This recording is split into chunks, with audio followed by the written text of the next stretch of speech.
युगे 28 उभा विटेवरी, पुंडलिकासाठी कर कटेवरी. पंढरीचा राजा पुंडलिकासाठीच पंढरपुरात आला सांगण्यासाठी पोपटवाल्यांची काहीच गरज नाही. परंतु पंढरीची वारी 800 वर्षांपूर्वी ज्ञानेश्वर माऊलींचे वडील विठ्ठलपंतांनी सुरू केल्याचे दाखले मिळत आहेत. वारी महाराष्ट्रातच मर्यादित न राहता जगात लय भारी म्हणूनच चर्चेत आली आहे.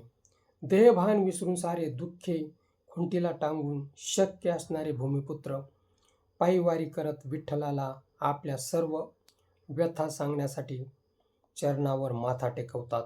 मायबाप विठ्ठल सर्व संकटातून भक्तांना बाहेर काढत आपल्या भेटीस आलेल्यांना लेकुरवाळा पुन्हा गावोगावी सुखरूप पोचते करतो. भूतलावर आकाश मंडपाखाली असा दुसरा सोहळा नाही. वृद्ध, महिला, मुले यांच्या आनंदाला मर्यादा राहत नाही. सर्व पांडुरंगमय होतात. वातावरण भारलेले होऊन जाते. दिवेघाट सुद्धा माऊलींसाठी काहीसा कमरेत वागतो असेच म्हटले पाहिजे. विठ्ठलपंतांनी लावलेले रोपटे वटवृक्ष होऊन महाराष्ट्राची संस्कृती बनली आहे.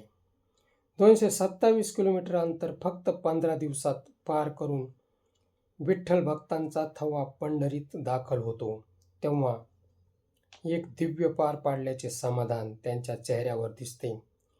पूजा मात्र हवेतून येऊन राजकारणी उरकून जातात. 227 किलोमीटरचे अंतर 15 दिवसात पार करताना फक्त पुणे आणि सासवड येथेच 2 दिवस मुक्काम होतो. बाकी 15 दिवसांचाच हा प्रवास म्हटला पाहिजे. मित्र, हा व्हिडिओ कसा वाटला ते कमेंट बॉक्समध्ये सांगा आणि ॲक्शन मराठी चॅनलला सबस्क्राईब करा. आपली पंढरीची वारी पायी पालखी दिंडी सोहळा हे गिनीज बुक ऑफ वर्ल्ड रेकॉर्डमध्ये सुद्धा नोंद झालेले असून असा दिव्य सोहळा जगामध्ये इतर कुठेही पाहण्यास मिळत नाही.